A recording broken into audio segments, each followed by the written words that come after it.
Bonjour à tous et bienvenue dans Overtime, votre podcast dédié à l'actualité des sports automobiles américains sur US Racing. Pour m'accompagner cette semaine sur un programme très dense, Adrien. Salut Adrien. Hello Froid, bonjour à tous. Alors, le programme en bref, on va revenir sur le clash très rapidement, Adrien. On va parler de Kevin Harvick qui a un documentaire sur la Fox. On fera un point sur les engagés en ARCA pour la course de Daytona. On parlera d'IndyCar avec Kyle Larson qui était du côté de Phoenix et Romain Grosjean qui était à Homestead sur le circuit routier. On parlera de la télévision américaine avec une nouvelle plateforme sportive qui va ouvrir à l'automne, qui regroupera ESPN, la Warner, la Fox. On fera un petit point sur la fantasy du US Racing. On parlera aussi de la NASCAR régionale, de la Trackhouse et de l'INASCAR e-Racing, euh, puisqu'on a quelques infos à vous donner. Voilà pour ce programme très dense, Adrien. Et ce que je te propose, c'est de commencer tout de suite dans le vif du sujet et de revenir sur le clash. Toi, il y a des choses que tu n'as pas trop aimées, qu'on n'a pas forcément évoquées dans Splash Go sur la chaîne YouTube du S-Racing. Et tu voulais revenir un petit peu dessus, sur cette histoire de course un petit peu particulière, avec notamment très peu de spectateurs du fait de l'avancement de la course de 24 heures. Ouais, tout à fait. Moi, ce qui me gêne en fait, c'est que la NASCAR est entre guillemets en perte de vitesse parce qu'elle cherche à se redonner un petit peu une nouvelle image, à faire. Alors, je sais pas si elle cherche vraiment à faire revenir les fans sur les pistes, mais elle cherche à attirer de nouveaux fans. Et moi, je me suis posé la question en fait, une fois que la course, enfin, pendant la course et après la course, à savoir si est-ce que la NASCAR a bien fait. Alors, pendant la course, moi je me suis vraiment posé la question. On voyait que les tribunes étaient un peu vides. Je me dis, putain, les gens qui ont payé 4, 5, 600 ou bien 1000 $ pour aller voir une course un dimanche après-midi, peut-être à l'autre bout des États-Unis, une chambre d'hôtel, etc. Je me dis, moi si j'étais à leur place, je l'aurais un peu mauvaise parce qu'en fait, t'es pas encore parti de chez toi, que la course, tu sais que si t'y vas, en fait, il y a rien à voir. Donc en fait, t'as perdu ton argent. Je sais pas s'ils ont été remboursés ou pas. Oui, oui, oui. M- Mais enfin l'hôtel et tout, je sais pas s'il t'est remboursé en fait. Parce Là, pour le que coup, enfin, la NASCAR rembourse le ticket, parce que, enfin, voilà. Euh, quand tu mais il y a, payes il y une a- il y place a pour des, la NASCAR, tu payes ta place en tribune, quoi. Tu payes pas le billet, tu payes pas ouais, l'hôtel. mais je pense qu'ils ont, enfin, il y a des personnes qui ont dû y laisser des plumes dans l'affaire. Ah oui, Et alors Arnaud a dit pendant l'émission que c'était un bon choix de faire la course. Malgré tout, je le pense aussi parce que s'il n'y avait pas eu de course du tout, je pense que au final il y aurait eu encore plus de mécontents. Mais je me dis qu'il y a vraiment un problème avec quelque part la météo et la NASCAR. C'est vraiment incompatible. Et je sais pas s'il y a vraiment une solution pour ne pas mécontenter les fans ou se retrouver dans d'autres situations comme ça. Parce que là, c'est la première course. Les pilotes n'ont pas marqué de points et c'est déjà le bordel. Et du coup, enfin, moi, clairement, qui vais sur les circuits de temps en temps, alors c'est pas les mêmes distances et tout, mais quand je vais voir une course à Manicourt ou au Mans, je ne sais où, je pose pas 15 jours de vacances au cas où la truc elle se déplace quoi. hmm, Donc moi je trouve que c'est pas fan friendly en fait, surtout ceux qui viennent sur place. Est-ce que oui. vaut pas mieux mettre le paquet sur ce qui se passe à la télé et quelque part essayer- ne plus aller sur place? Ou alors est-ce que c'est facile de contenter les deux? Et même à la télé, on a vu que ça avait mis en vrac un peu toute la séquence de pub, etc. des différentes chaînes, parce que du coup ils ont été pris de court et toute la promo qu'ils comptaient faire a pas pu passer. Donc moi c'est vraiment cet aspect qui me gêne, où j'ai l'impression que euh, ben, si t'es concerné par ce truc-là, je suis pas sûr que tu retournes un jour voir une course, quoi. Typiquement, je crois que c'est moi j'ai un équivalent qui me vient en tête en Europe, là c'est le Grand Prix de Spa qui a eu lieu il y a 3-4 ans où ils ont fait 4 tours sous la pluie. Moi, tu me fais un coup comme ça, la Formule 1 c'est fini, Spa c'est fini, enfin. Oui, après, c'est un sport d'extérieur, donc tu es forcément soumis aux aléas météo, enfin, comme tout sport extérieur. Et sachant que tu roules pas sous la pluie, ça devient compliqué. Et la météo était vraiment pourrie, clairement. Il y en avait pour quelques jours, clairement, du côté de la NASCAR, à rester à Los Angeles. Donc, sachant qu'on est en pleine préparation des Daytona 500, la décision d'avancer était peut-être pas la meilleure, mais c'était de loin pas la pire. C'était Ouais. soit t'avançais, soit tu restais 4-5 jours, soit t'avais pas de course. C'est un sport d'extérieur, mais alors je pense qu'ils le font déjà en évitant d'aller dans les zones à risque à des périodes où tu sais que t'as plus de chances de te faire saucer qu'autre chose. Oui.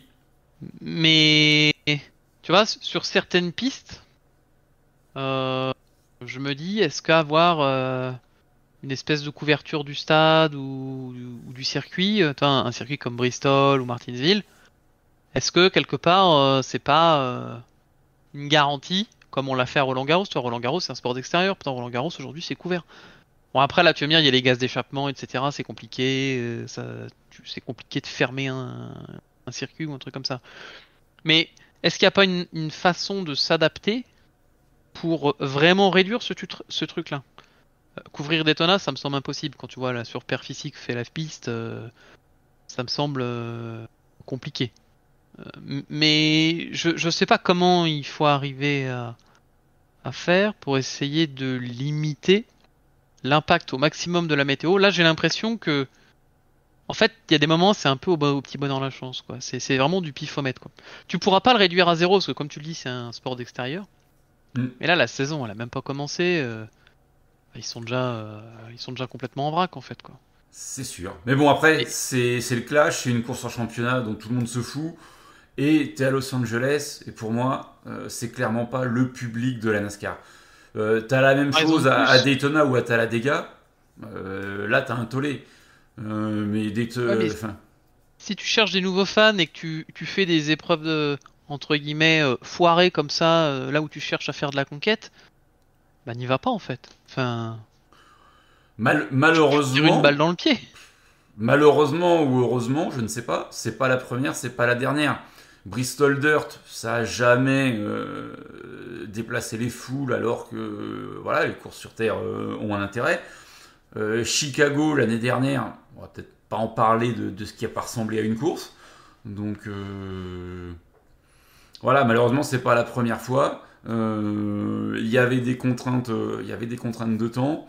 Tu vas en Californie début février, tu t'attends quand même pas à te prendre des seaux d'eau sur la gueule pendant 10 jours. On va pas se mentir. Et là, bah, ils n'ont pas eu le choix et je pense qu'ils ont fait ce qu'ils ont pu avec ce qu'ils avaient, c'est-à-dire pas grand-chose, mais au final, tu as pu avoir une course et le téléspectateur a pu suivre sa course sur. Le téléspectateur, oui, mais enfin le spectateur sur place, malheureusement, ben c'était pas sa journée quoi. C'est ça, mais bon, après, quand tu vois les sommes engagées par les télévisions, mieux vaut un spectateur devant sa télé qu'un spectateur en tribune. Ouais, mais si c'est ça, moi je me dis,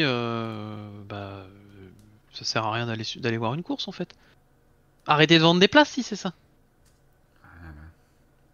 Enfin, honnêtement, hein, démonter les tribunes et arrêter de vendre des places en bord de piste, quoi. Et puis tout le monde derrière sa télé. Après, comment faut pas confondre le promoteur et le circuit. Ouais, mais le circuit, il fait comment du coup? De toute façon, le circuit là, comment il fait? Il a clairement pas une. Enfin, c'est pas le circuit, c'est le Coliseum, mais comment il s'y retrouve le circuit là? Il va devoir rembourser les gens parce que les gens sont pas venus. Je sais pas si c'est la NASCAR qui rembourse, mais je crois qu'à Spa en Formule 1, c'est Spa qui avait remboursé, hein. C'est pas la Formule 1, je crois, hein. Mais là, a priori, c'est la NASCAR qui va rembourser. Après, reste à voir quels sont les droits de concession avec le Coliseum. Enfin, moi personnellement, cette course-là, pour moi, pour que ça soit pour la NASCAR, pour les pilotes, les équipes, c'est un zéro pointé en fait. Ils ont Mm. marqué 0 point Ah oui, oui. auprès des fans. Oui. C'est la dernière au Coliseum, j'espère. Et j'espère qu'une course de ce format-là, il n'y en aura pas d'autres. Après, moi, ce qui me fait peur, c'est vraiment cet aspect de pluie où ben, il faudrait peut-être commencer à essayer de trouver des solutions pour faire rouler des voitures sous la pluie. Alors là, c'était des trompes d'eau qui tombaient, donc ça aurait été quand même très compliqué. Mais je pense que il va pas falloir leur apprendre à nager, mais à rouler sous l'eau peut-être. Un peu plus que ce qu'ils font aujourd'hui, avec des vrais pneus pluie et pas des pneus pour piste humide, quoi. Donc, Ouais, sinon, ils vont avoir des problèmes, je pense. c'est ça. Et Mais je serais pas étonné qu'il y en ait d'autres dans la saison. bah après, si on commence à parler sur les pneus pluie, dans aucune discipline maintenant on roule sous la pluie. Dire quel que soit le sport auto, c'est devenu trop dangereux. Dès qu'il pleut, on met le drapeau rouge ou on roule derrière la voiture de sécurité. C'est devenu dangereux à cause de la conception des voitures et je pense que la NASCAR échappe pas à cette règle, c'est parce Oui, qu'elle a un fond plat qui est immense et que la voiture elle est posée par terre. Il n'y a pas de oui, hauteur de caisse, quand tu regardes les voitures, elles frottent de partout. Je pense que la voiture elle a les mêmes problèmes sous forte pluie en fait, hein. C'est le même problème qu'une Formule 1 ou une voiture d'endurance. Je pense qu'elle échappe pas à la règle. hmm. Donc, Donc mais bon, c'est pas bon, grave. C'est une course qui a pas eu, qui a eu lieu, mais c'est un peu un faux départ. Le vrai départ, c'est Daytona la semaine prochaine. Et Adrien, il y a les 3 séries nationales, il y a l'ARCA, et si on fait le zoom sur l'ARCA, on a 50 pilotes engagés, les qualifications vont valoir cher. ouais, mais tant mieux, c'est bien. Déjà c'est bien que sur une petite division comme ça, ça fasse le plein. Hmm. Parce qu'en général, quand il y a du monde, c'est toujours sympa à voir. Oui, T'arrives toujours à trouver de la bagarre devant, derrière, au milieu. En général, une grille pleine, c'est toujours sympa. c'est ça. Et parmi les protagonistes, on peut citer un certain Shane Van Gisbergen, Adrien. Ouais, bah on verra ce que ça donne. C'est pas sa première course sur Oval, Hmm. mais je me demande si c'est pas sa première sur un super speedway. Donc là, il va être face à pas des spécialistes de la discipline, hein, donc C'est ça, là, ça va rentrer dans le vif du sujet pour Shane Van Gisbergen qui entame sa reconversion après une première carrière couronnée de succès en Australie en V8 Supercars ou en Supercars aujourd'hui en fonction ouais. des différentes appellations du championnat. Et le matériel qu'il a, c'est du matériel plutôt pour jouer devant, ou c'est une petite écurie et il n'y a pas grand-chose à espérer? On met toujours les moyens quand on envoie un grand pilote sur ces courses-là en ARCA. Ça peut Ah, pour jouer jouer devant. devant. Maintenant, D'accord. c'est tellement particulier les courses sur Daytona, sur Talladega en ARCA, que bah, t'es mal placé, t'es pris dans un accident. Merci, au Ça revoir. d'accord, mais il rend pas 10 km/h en ligne droite déjà. Avant d'être Non, parti, tu sais qu'il a aucune chance quoi. non, non, il devrait Il a pas une être bonne parqué voiture. de ce côté-là, quoi. Enfin, Hmm. Il a une voiture qui est dans le match quoi. c'est ça. Une non-qualification serait une énorme surprise, si c'est ça que tu veux m'entendre dire. Ok. Non, bah, c'est Donc bien. voilà. On Ouais, verra. c'est ça. Qui d'autre sera présent? Un certain Marco Andretti aussi. Sympa. Et côté européen, un francophone, euh, Adrien, un luxembourgeois, Gilles Linster, qu'on a vu du côté des NASCAR Wellen Euro Series. Ah, c'est bien qu'il y ait ce genre de passerelle, je pense, pour l'Euro NASCAR et pour avoir un lien avec la NASCAR, etc. Après, moi, je me demande quel est l'intérêt pour un pilote de l'Euro NASCAR à aller faire une pige aux États-Unis dans une voiture qu'il connaît pas plus que ça, sur un circuit. Alors c'est une épreuve mythique, mais s'il gagne, c'est banco pour lui. Mais je vois pas d'un point de vue dire marketing ou pour sa carrière, quel est le si un vrai gain derrière en fait. Bah, c'est plus une opération découverte qu'une opération reconversion. Si tu vois ce que je veux dire. Donc sur un malentendu, si ça fait un excellent score, peut-être qu'il s'ouvrira des portes, mais il en attend pas grand-chose quoi. Oui, oui, c'est plus comment C'est plus de la découverte. Fun. Et il va falloir s'adapter à ces courses assez particulières, puisque en Euro NASCAR, c'était l'ancien nom, en NASCAR Whelen Euro Series, le seul ovale qu'il y ait, c'est un short track, c'est Venray du côté des Pays-Bas. Donc ça va légèrement changer la donne pour Gilles sur cette course. Bah c'est ça, ouais, l'Euro NASCAR, c'est quand même assez différent des championnats NASCAR américains et du coup, je je vois pas trop ce que va lui apporter la course de Daytona quand il va revenir en Europe, quoi. À part avoir découvert la NASCAR à l'américaine, qui n'a rien à voir avec la formule qu'on a chez nous. Mais bon, après, tant mieux. Encore une fois, tant mieux. Ça permet de faire quelques passerelles pour les pilotes et peut-être d'avoir un espèce de prize pool pour celui qui fait une bonne perf ou une bonne saison ou un truc comme ça, j'ai envie de dire, quoi. Mm. Donc voilà, on verra bien pour ce qu'il en est de l'Arca, mais ça sera une course qu'il faudra encore une fois suivre. Ça peut souvent tourner au vinaigre pour certains, avec parfois des accidents nombreux dans les derniers tours. Donc à suivre, il faudra être placé. Ce sera une course de placement et il faudra être intelligent pour éviter les incidents. Ouais. Si on fait une petite transition, Adrien, vers un autre sport, l'IndyCar, on peut parler de Kyle Larson et de Romain Grosjean qui ont roulé ces 2 dernières semaines. Kyle Larson du côté de Phoenix et qui s'est fait quelques petites chaleurs sur le Phoenix Raceway au volant de sa monoplace en préparation des 500 miles d'Indianapolis avec des runs assez longs. Hein. On a simulé une longue course du côté de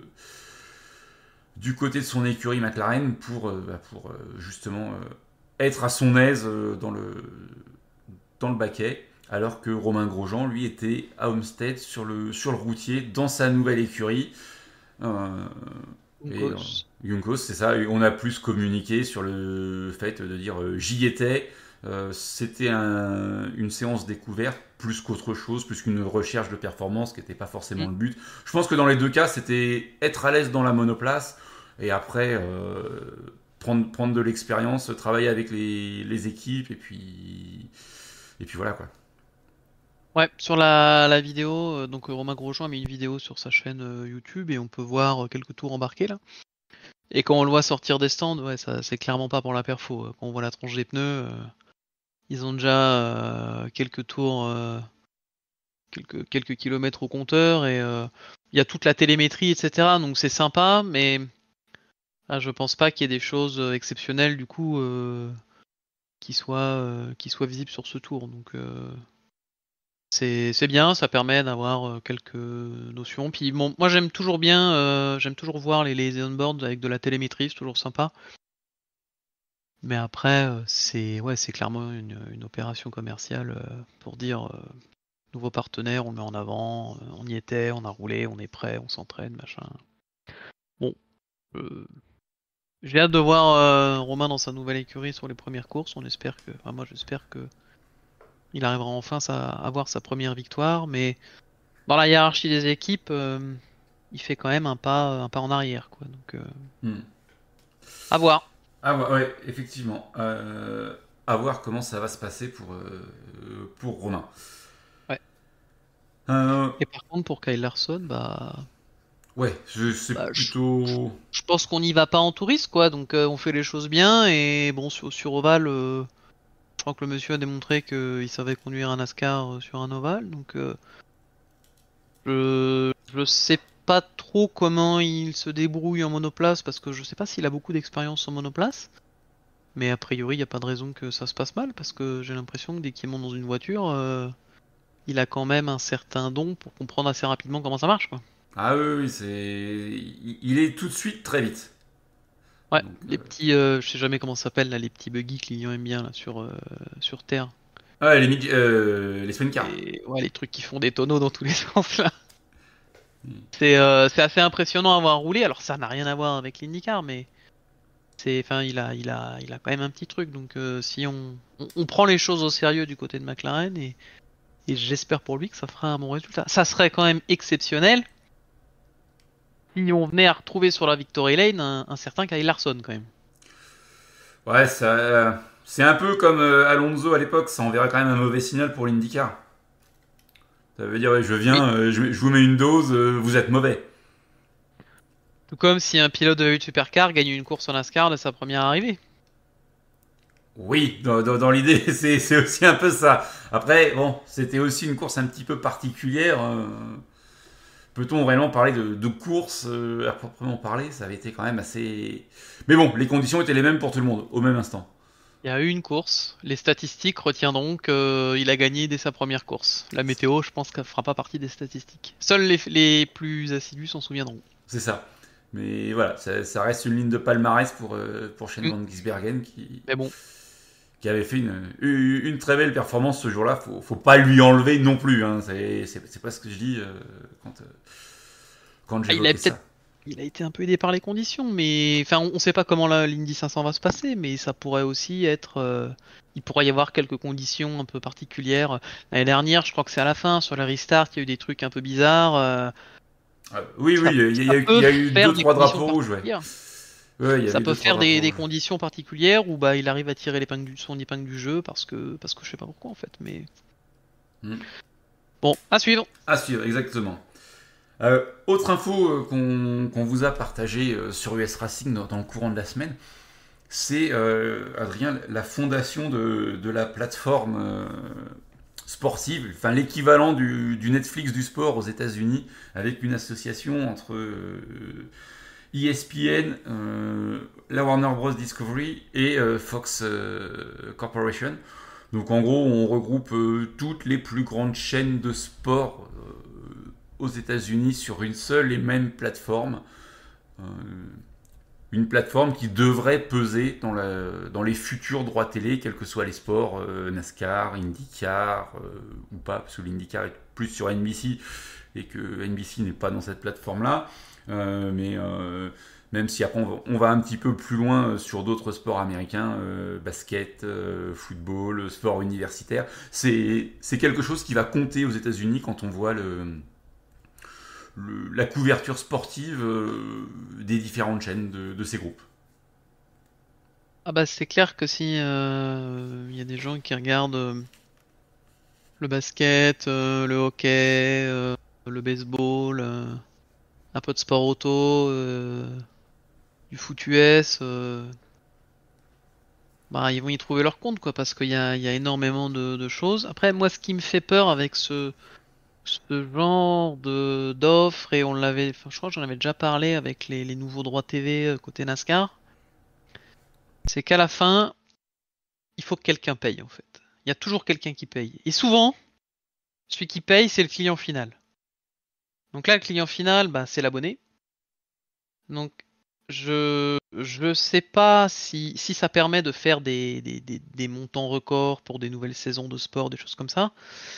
J'espère que c'est pas uniquement l'abonné qui va devoir mettre la main à la poche pour faire monter les enchères, etc. J'espère que quelque part ça sera un peu réparti et que les droits TV, enfin les pubs, etc. arriveront à, à aussi compenser et à aider un petit peu le fan à ce que ça lui coûte pas trop cher. Parce que ces formules-là aussi, pour moi, il y a un piège. C'est que dans un bouquet comme ça, il y a tellement de choses qu'en fait, tu peux pas tout regarder. Ah, Et du clairement, coup, oui.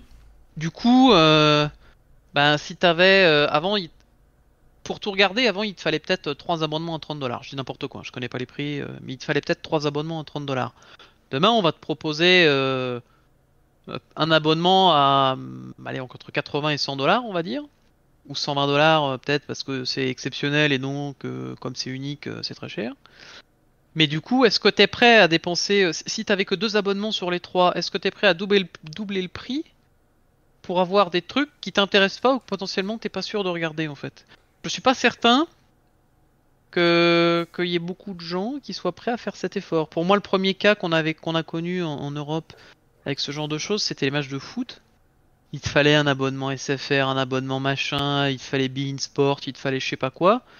Et pour suivre une saison complète, c'était un peu compliqué en fonction des championnats que tu voulais voir. C'était pas forcément évident.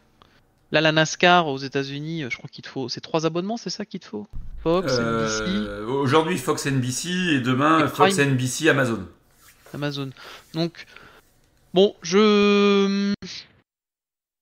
moi, je suis un peu méfiant sur ce genre de truc Et parce TNT, je crois que j'ai oublié TNT. ouais, parce qu'à la fin, trop de diversité, en fait, ça tue le truc, quoi. Tu vois, moi, le premier, bon, aujourd'hui, pour regarder typiquement les courses de sport mécanique, bon, aujourd'hui, j'ai un bouquet Canal+, où il y a énormément de choses. Par contre, il y a pas la NASCAR. Donc, si tu veux la NASCAR, faut aller chercher un autre bouquet à côté. Par contre, sur Canal+, il y a plein de trucs. Mais même au sein du bouquet Canal+, il y a plein de chaînes que je regarde pas, en fait. Et pour avoir les différentes disciplines de sport mécanique, t'es obligé de prendre pas le bouquet standard. T'as un bouquet un peu plus riche, avec tout un tas de chaînes qui servent à rien. Donc, moi je suis toujours méfiant sur ce genre de truc.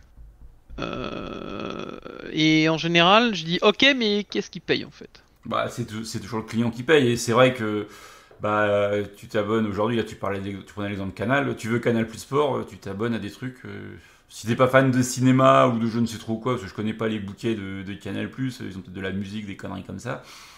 Bah, si t'as pas envie de regarder, c'est des choses qui t'intéressent pas forcément si tu veux que du sport, bah, tu payes des trucs qui sont inutiles, alors Ouais, que tu te prendrais peut-être que Canal Plus et Canal Plus Sport. Et unitairement, c'est des chaînes qui te reviendraient à peut-être 10 ou 15 euros chacune, plutôt qu'un bouquet à 50 euros où tu as 78 chaînes, dont 76 inutiles. ouais. Bah bon, après les offres, enfin, ils font aussi leur boulot quelque part, ils sont là pour gagner de l'argent et Ah bah oui, oui, clairement. ils ont bien étudié leurs offres et à la fin, personne t'oblige à payer de toute façon, hein. Bon, on m'a pas obligé à souscrire à l'abonnement et je l'ai fait par moi-même, quoi. Mais, mais que le client, entre guillemets, soit sollicité, bon, ils sont là pour faire du business et gagner de l'argent. Maintenant, il faudrait pas que le client soit pris comme une vache à lait. Et ça serait bien que, quelque part, les pubs et les droits commerciaux, etc., tout ça soit un peu ventilé partout et que ça soit indolore pour le client. Donc nous, on sera pas concerné parce que c'est une plateforme américaine. Mais bon. Ouais, Enfin, je dis ça, mais je sais même pas. jusqu'au Faudra moment où elle voir. sera accessible avec un petit VPN et sur laquelle tu t'abonneras parce que tu auras des intérêts. Ouais, Enfin, c'est bien. je dis tu, c'est pas forcément toi, hein, mais c'est de manière générale. Je vulgarise un peu la chose. Mm. Donc bon, c'est sûr que c'est impressionnant hein, quand tu vois ce qu'ils proposent. Je crois qu'en sport mécanique, il y a la Formule 1, les 24 heures du Mans, la NASCAR, je crois. Oui, une partie de la NASCAR. Donc bon, ça cause. On a dit tout à l'heure basket, NFL, hockey et il y en a un quatrième là, baseball. Baseball, ouais.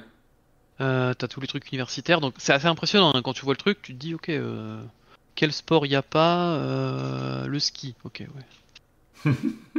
C'est Il y a ça. pas, il y a pas le ski et snooker. C'est nul. C'est ça, presque. Mais quoique ils l'ont pas noté, mais Discovery c'est Eurosport, donc enfin Eurosport est sur Discovery Warner Bros. Donc Oui, il y a peut-être. Ouais. potentiellement tu as, mais c'est peut-être trop mineur aux États-Unis pour en parler. Mm. C'est peut-être dans cette optique-là que c'est pas présenté ainsi. Mais bon, Donc bon, c'est bien pour le sport entre guillemets, mais tu vois avec ce genre d'offre, si on en revient au premier sujet, eh ben à ce moment-là, vaut peut-être mieux prendre un abonnement comme ça et ne plus aller sur les circuits. Au moins t'es sûr de voir la course à chaque fois.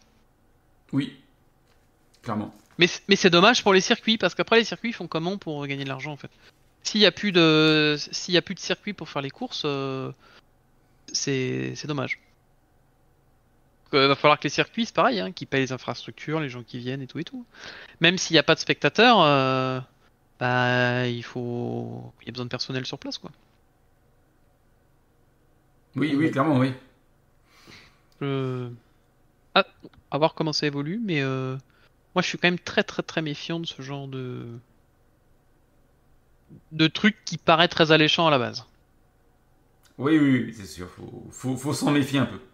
Mm. Mais bon, on verra bien si un jour quelque chose du genre débarque en Europe, pour l'instant, et même en France. Pour l'instant, on en est loin. Tout à fait. Alors, Adrien, pour revenir un peu plus proche de nous et un peu plus proche du S-Racing, vous le savez, sur le S-Racing, que ce soit dans Splash Go ou sur le site, on fait régulièrement des petits concours de pronostics, que ce soit des pronostics un petit peu imaginés de notre cerveau avec un seul pilote, enfin un pilote pronostiqué une seule fois dans la saison ou d'autres choses qui nous amusent hein, avec Lilian, avec Arnaud et toi. C'est des choses sur lesquelles on s'amuse bien. On fait aussi la fantasy de la NASCAR, où là, il faut pronostiquer chaque semaine 5 pilotes, et on additionne les points de chaque pilote pronostiqué. Et il y a un règlement un petit peu particulier aussi, où on peut se permettre de changer un pilote pendant le premier segment, et peut-être même pendant le deuxième segment, à condition que le pilote, on l'ait choisi dans sa réserve. Enfin voilà, il y a des petites subtilités, et c'est un championnat qui est au long cours sur l'ensemble de l'année. Et donc, en 2024, comme en 2023 et en 2022, on relance cette fantasy US Racing. Donc, n'hésitez pas à nous rejoindre. Il y a l'article qui a été publié par Arnaud dans le courant de la semaine.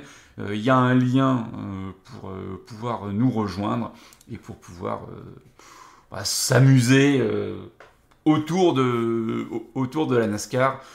Et je le précise, ce concours de pronostics est totalement gratuit, cette fantaisie. Il n'y a pas besoin de payer pour s'inscrire. C'est juste du bonheur comme ça, à s'amuser, à cocher des noms sur différentes courses. Bref, si vous voulez vous faire des nœuds au cerveau, je pense qu'il y a de quoi faire. C'est Est-ce ça. que je le mets pas? Est-ce que je le retire pas? Enfin, si vous êtes fan de statistiques et si vous aimez bien, si vous êtes un petit peu joueur, je pense que ce Allez. genre de choses, c'est parfait quoi. Sachant qu'il y a quand même des petites règles, on peut pas pronostiquer un pilote plus de X fois dans la saison. Sinon, c'est pas drôle.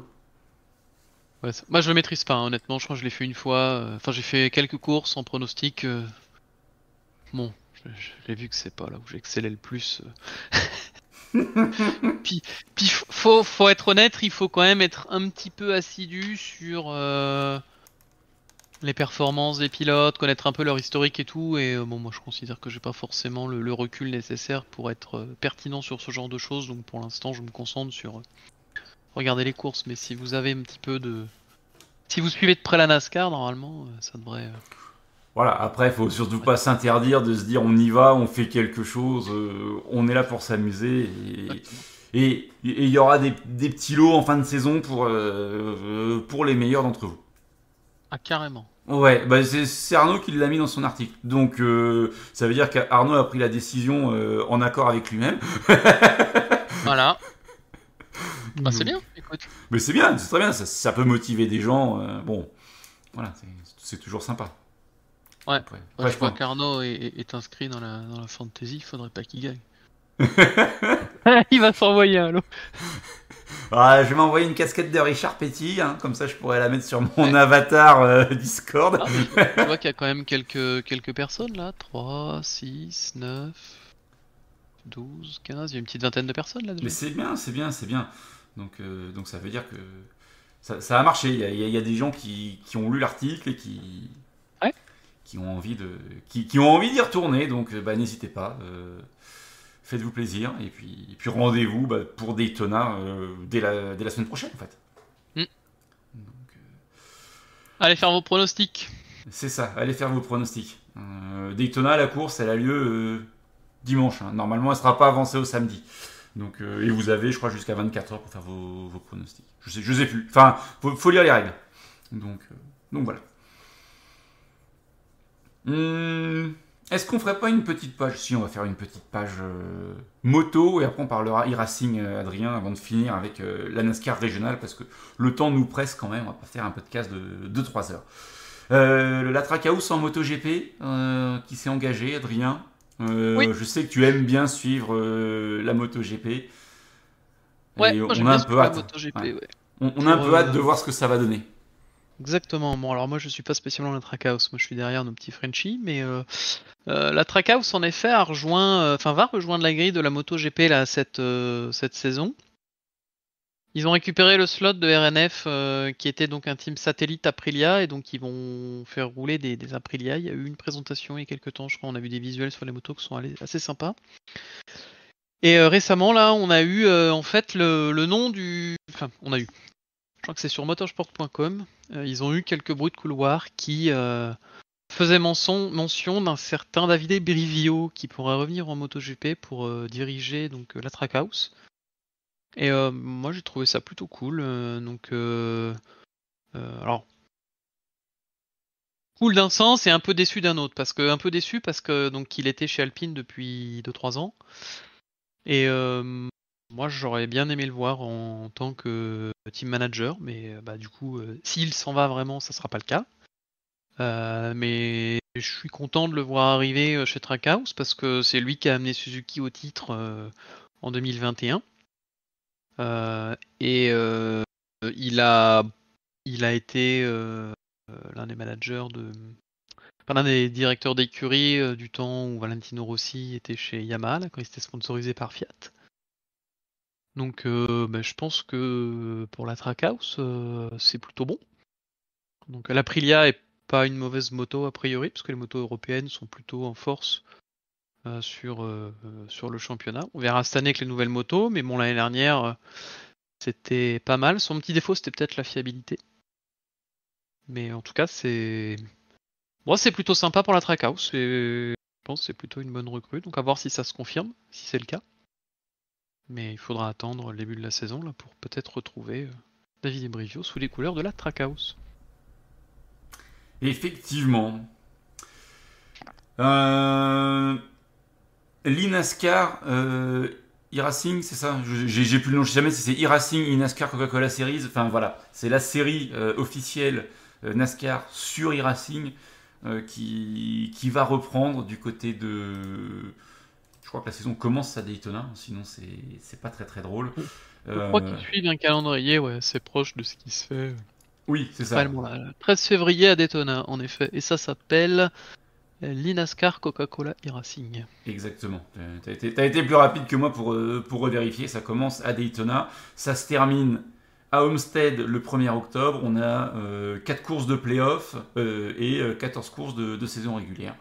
Et on suit globalement le calendrier NASCAR avec 2-3 petites exceptions.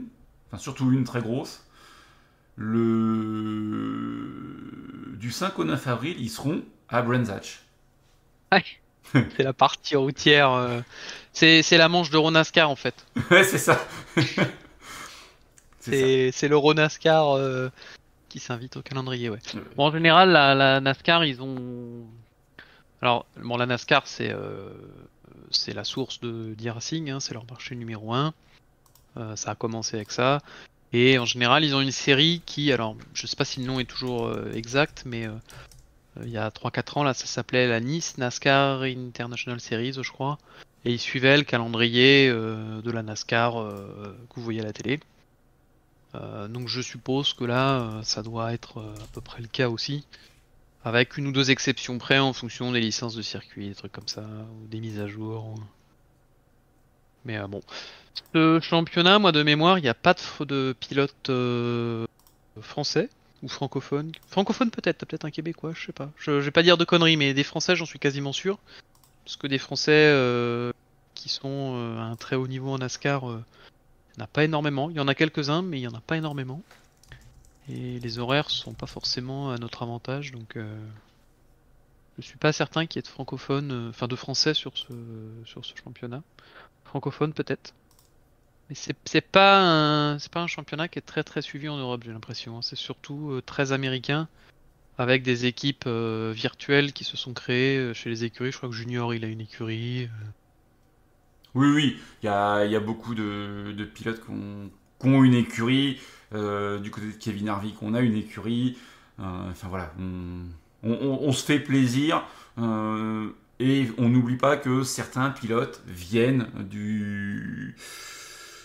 viennent de la simulation. Parmi les plus connus en Cup, un certain William Byron a commencé sur e-racing. Avant de passer au réel. Christopher Bell aussi. Donc oui, on a du monde. C'est devenu une vraie source de travail aussi pour les pilotes. Aujourd'hui, beaucoup ont des simulateurs extrêmement poussés et ça tourne sur e-racing et ça simule très très bien le comportement d'une voiture sur la piste. Donc comportement, j'irai pas mouiller jusque là, mais ce qui est sûr, c'est que ça permet d'avoir des vraies sensations, quoi. C'est pas surtout les bons repères sur les circuits, puisque les circuits aujourd'hui sont scannés au laser, etc. Donc il y a une certaine fidélité dans les distances, les largeurs de piste, etc. Donc ça permet de pas arriver sans repère sur un circuit qu'on connaît pas. Souvent les pilotes s'en servent à ça. Après sur le comportement, c'est un peu plus variable, parce que tu dépends quand même du moteur graphique, etc. Enfin du moteur physique du jeu, je veux dire. Et tu sais pas exactement comment c'est modélisé, donc tout ce qui est usure de pneus, conso, machin, etc.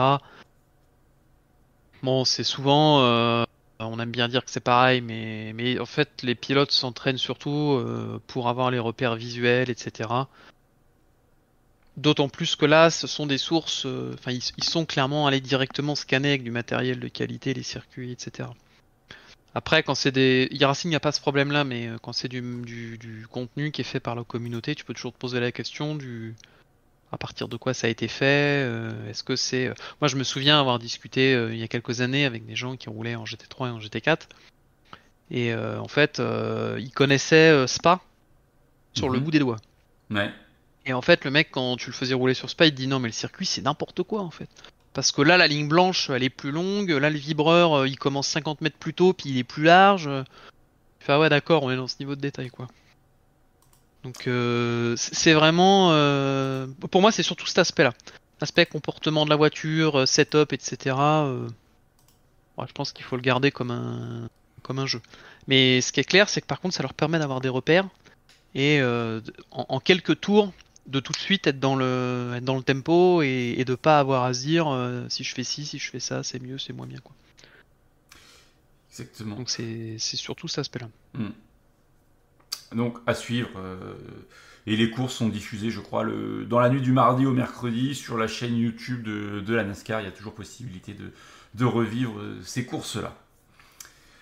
Ouais. Bon, après, ça fait partie des 2 championnats phares d'e-racing, hein, avec le championnat Port, Jour d'Europe, qui est plus suivi, mais bon, voilà. Si vous voulez voir ce que c'est qu'une course de NASCAR virtuelle, c'est un bon exemple. Exactement. Dernier sujet, Adrien, qu'on voulait aborder sur ce 2e numéro de la saison d'Overtime.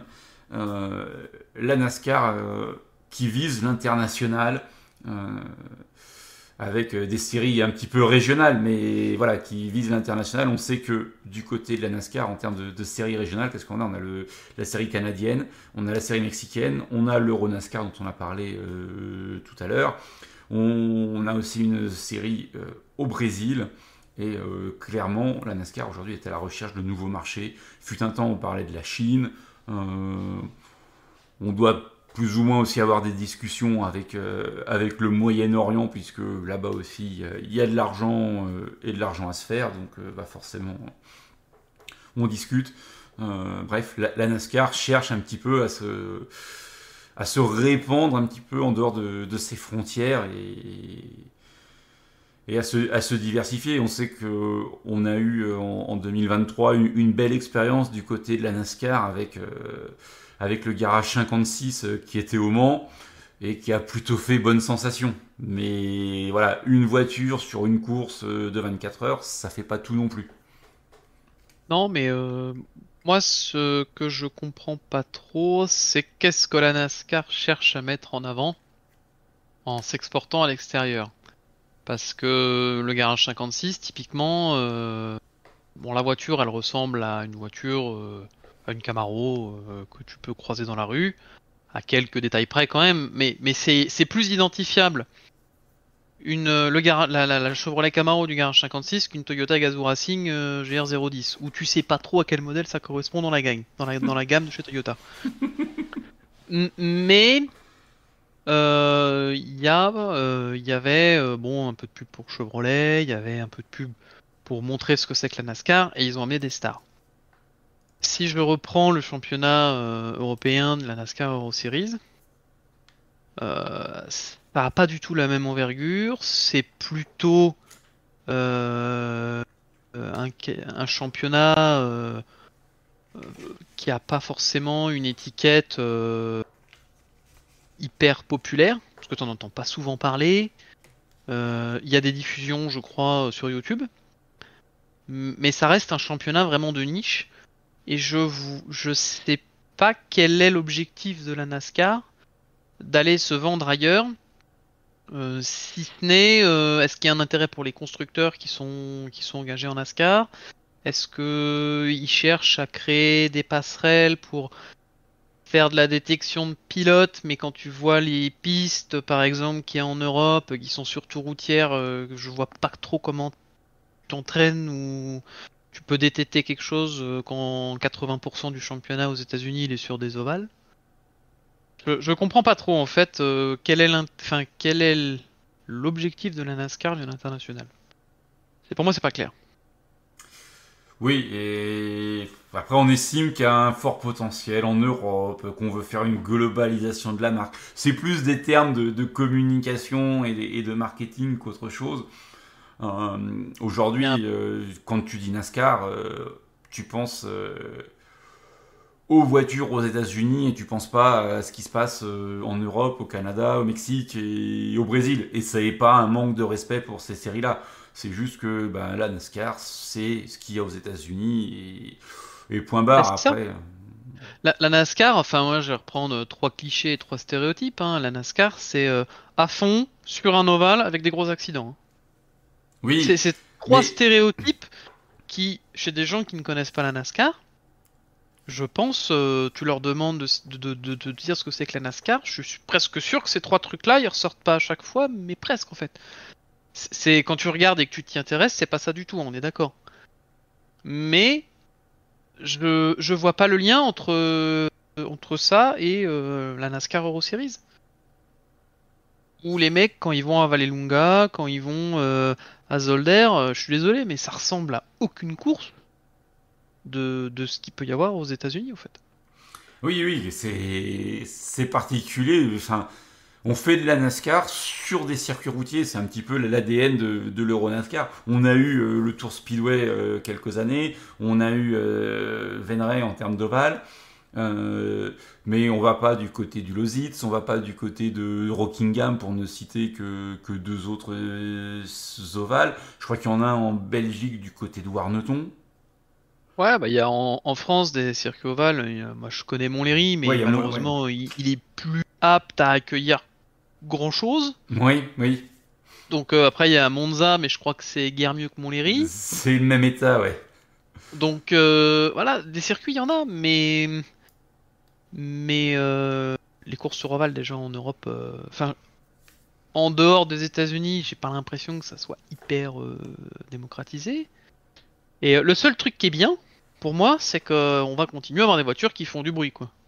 Oui, c'est ça. Ça par contre, c'est quelque part, c'est top. Si vous voulez voir des voitures un peu sympas et avoir des bagnoles qui font du bruit et où tu sens que quand le mec il touche la pédale, il y a de la cavalerie sous le capot, ça c'est sympa. C'est ça. Là, moi je me rappelle encore mon arrivée à Talladega à la séance d'essai ou de qualif, je sais plus ce que c'était, C'était les en qualifs. truck.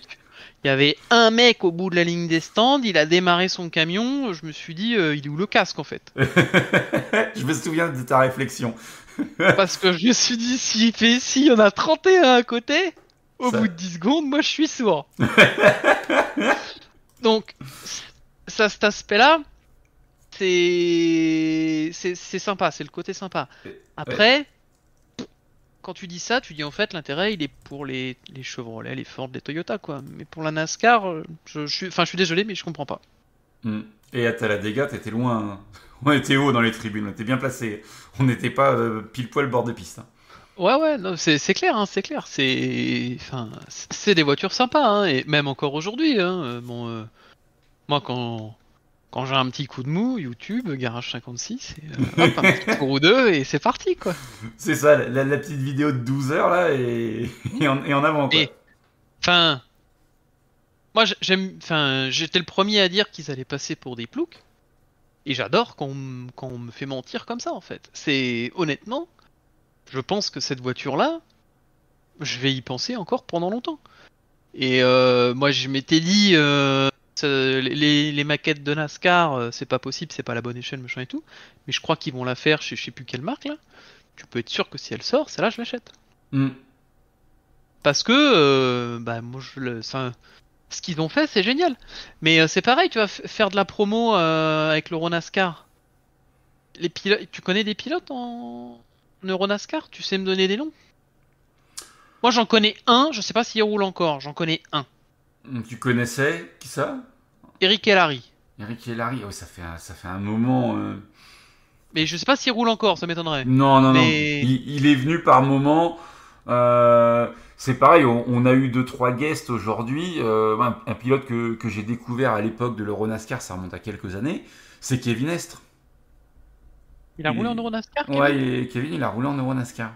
Incroyable. Ouais, ouais, ouais. Donc voilà, Mais c'était enfin c'était vieux. ah, ça après si on connaît Arthur Lehoux qui roulait chez YFRN quand on commentait les courses. Hmm. Mais si, ah, je crois que j'en connais un troisième, mais je sais pas s'il y roule encore. C'est Gilles Vanley, je crois.